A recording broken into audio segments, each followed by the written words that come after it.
Hello again, everyone. Edwin Learnard back once again. In this YouTube astrological segment, I'm going to be giving you my Sagittarius June 2019 horoscope forecast, part 2 of 2. And yes, this does apply and pertain to the Sun, Moon, and Ascendant. Anyway, people, first thing up is as far as June goes, Venus will be in Gemini from the 9th until the 30th. So the 7th house is what will be emphasized and highlighted. Now, at this time, this may manifest perhaps in valuing versatility, variety, communications, eloquence, dexterity, and relationship, partnership situations. In some cases, this may be about actually being involved with two lovers simultaneously. That might be, you might see both prospective marriage partners. Now, money may be spent as quickly as earned on 7th house matters, such as lawsuits or legalities in general, a significant other. It could be a grandmother, others in general. This could be about the enjoyment of fast-talking negotiations, and it might also be about a love of Gemini-type competition. It could be playing games that involve mental agility. It could be like playing haiku or Tetris or Sudoku, or doing brain teasers with someone, doing something maybe with wordplay, such as playing, could be a word game such as playing Scrabble, anything that could be Gemini related, or something that involves dexterity perhaps. And anyway, next thing up, Mars will be in Cancer still, so the 8th house is what will be emphasized and highlighted. Now, one way this may manifest, this could be about lamenting over the past, or brooding over past hurts involving maybe a sexual partner, someone you're in an intimate relationship with. This could be about a lot of tenacious energy being injected into making a major transformation or rebirth or regeneration, or involved in shared matters with shared resources. It could be a lot of sympathetic, emotional, and moral support being shown, a lot of energy put into a lot of sympathetic type, emotional, moral support at this time, and also even monetary support that has a lot of sympathetic energy connected with it. And also, too, could manifest perhaps in taking action, perhaps in rescuing maybe somebody, or you might be involved in an intimate relationship with, or a sexual relationship with at this time. And also, too, another way this could manifest as well. In some cases, this could be about a surgery. Connect something cancerian related, such as something with the chest or the breast. Now, in some isolated cases, I mean, and a lot of you don't want me to say the dreaded D word, but we're going to anyway. It could be about a volatile, I mean, some cases could be a volatile death, I mean, and very isolated cases. But ordinarily, I would say you'd have to have some other transits or something through progressions that would have to maybe perhaps accompany this, that would reinforce this possibility. But so just be careful if you're in a high crime area at this time, especially because Mars does rule gunfire. So it's just something to just look at, just to be extra careful of at this time, people. But anyway, now the next thing up, Jupiter will still be in Sagittarius, so the 1st house is what will be emphasized and highlighted. Now, as I've talked about previously, Jupiter can be paradoxical, it could be very strongly benign and benevolent, but it could also have a tendency to enlarge and expand. Now, in some cases, this could be about a greater propensity to gain weight. It could expand Sagittarius qualities, which could be good and bad. It could be expanding jocularity, joviality, optimism, being humorous, comical, but at the same time, it might expand some negative qualities, such as the foolhardy, reckless qualities that connected with the sign of self-righteous qualities, tactless, being overly tactless, blunt. And also, too, this could also manifest in some cases as having enthusiastic Sagittarius new beginnings, such as something with horses or sports, or something with the law or religion, philosophy, publishing, advertising. Could also be very auspicious for maybe reconnecting with somebody, a Sagittarius you may have known from your early childhood. It could be a Sagittarius Sagittarius Sun, Moon, or Ascendant person, or one that simply embodies Sagittarius traits, and also could be very fortuitous for making really a very good first impression, very Sagittarius-like first impression, of course, showing very expansive, jocular, jovial, positive, optimistic quality, especially if you're looking for something that's really where it's important to have a first impression, such as a job interview. So anyway, people, next thing up. Well, Saturn will still be in Capricorn, so the second house is what will be emphasized and highlighted. Now, some of you may be experiencing some limitations and restrictions over monetary matters. In some cases, you might be taking care of somebody, perhaps at the place you generate income at. It could be somebody that's sickly or debilitated. It might be something connected with the knees, the bones, or the joints, and making you feel somewhat despondent and melancholy. It could also be a source of some consternation and frustration at this time, and monetary matters in general may be. Now, also, too, it could be the father or older people in general may be more prominent in your income generated, your possessions, your resources at this time.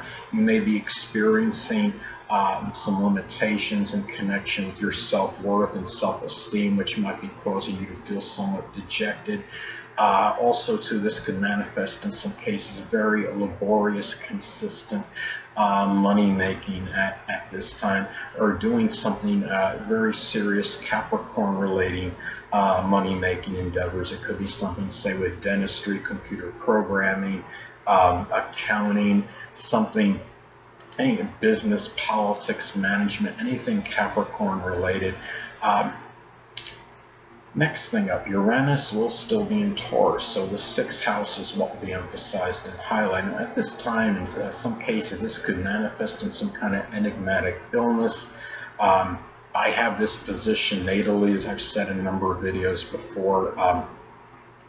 I have irrevocable nerve damage, and Uranus could be connected with nerves, electricity. I feel shocks. I felt shocks sometimes go through my arms, or shock sensations, which is connected with the nerve damage. It could also be where your schedule may be somewhat sporadic and erratic, more so than usual at this time. You may be experiencing unusual, stubborn behavior from people in your daily routine. It could even be an aunt or an uncle, someone at your place of employment. It could be a person you might provide service to. Now, this might be a time, too, where you might find yourself formulating new ways to make money, which might free you from some general mundane employment type situation, or maybe doing something with ingenuity as a way to make money as far as your employment goes.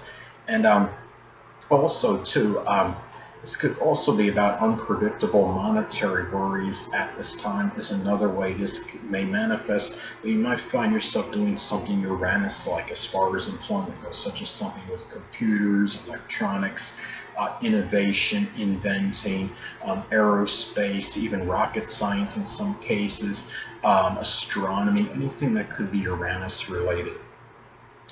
Now, Neptune will still be in Pisces, so the fourth house is what will be emphasized and highlighted. At this time, you might find yourself dealing with very confounding, confusing, chaotic situations on the home front. In some cases, this could be about experiencing some flooding or a gas leak, or even an inadvertent chemical assimilation at home, such as radon. This could be about the dissolving or dissipation of your home, your family life, your perhaps connection with people you're close to home with. Could also be a time where you might find yourself somewhat nebulous, or where your roots and traditions might seem somewhat nebulous or unclear, or even who you are at the core may be the same way. Guard against false prophets and mediums trying to maybe direct you to where you need to be at that latter part of your life, and where you want to wind up at that point. But also, who you are at the core, you might be somewhat nebulous and unclear about as well. Now, When we're talking about Neptune energy, this could be more lethargic, it's dissipating, dissolving energy. You might feel more daydreaming, fantasizing energy. You might feel more like daydreaming, relaxing, as opposed to taking care of fourth house related matters. And especially if the new transit Neptune is making an adverse aspect to your Mars, your Sun, your Ascendant at this time. So anyway, hold on a moment, people.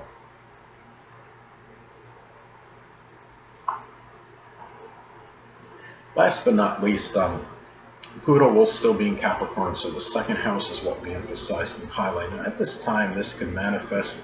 I know a lot of you don't want me to say the dreaded D word, but you know I'm going to anyway. It could be about the actual literal death, perhaps of somebody maybe you value, or perhaps someone that played an integral role in your self-esteem, your self-worth. It could be somebody that might that you know well at the place you generate income. Could also be about a time where you make a major transformation as far as how you're making your money.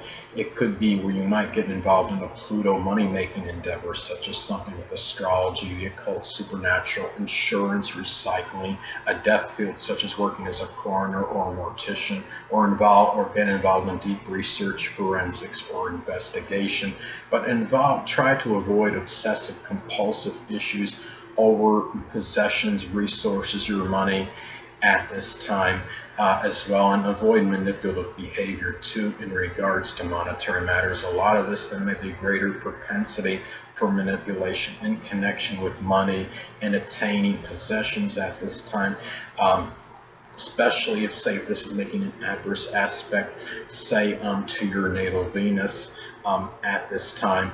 And also too, about you might be more susceptible to financial manipulation at this time as well, more so than usual. And also avoid vengeful behavior, because Pluto can be connected with revenge, vengeful behavior in matters connected with your possessions and monetary matters in general, because like for example, somebody winds up taking one of your possessions and trying to exact vengeance in a way which might get you in trouble with the law, for example. So obviously, you don't want to, was it on People's Court, and they used to, I don't know if they still say that or not, but then they say at least something like, don't take the law into your own hands, you take in the court. They may still say that on the show, but anyway, you understand what I'm saying. And also too, this could be about doing something, it might be, in some cases, this could be about maybe your self-worth and self-esteem either being transformed, or it might actually be destroyed, or be a rebirth connected with it. A lot of this, of course, could be dependent and predicated on aspects as next to points in your chart. Positive aspect to Jupiter can indicate a revival or rebirth of self-esteem or positive transformation, but say an adverse aspect to your natal Saturn may make you maybe feel even worse about your self-esteem and self-worth than you may have previously, as an example. So anyway, people, I will conclude this YouTube astrological segment for my Sagittarius June 2019 horoscope forecast, part 2 of 2. Stay tuned next time, where I'll be giving you my Capricorn June 2019 horoscope forecast, part 1 of 2. Two things I want to get with you on before I head out. Firstly, the stars may impel but do not compel. And secondly, never isolate any single astrological element, aspect, planetary placement, position, configuration, influence, or what have you, and make an analysis of a person, astrologically speaking, based on this alone. Because astrologically speaking, the person is the sum of all their components in their natal chart, and not just one. Until next time, people, stay well.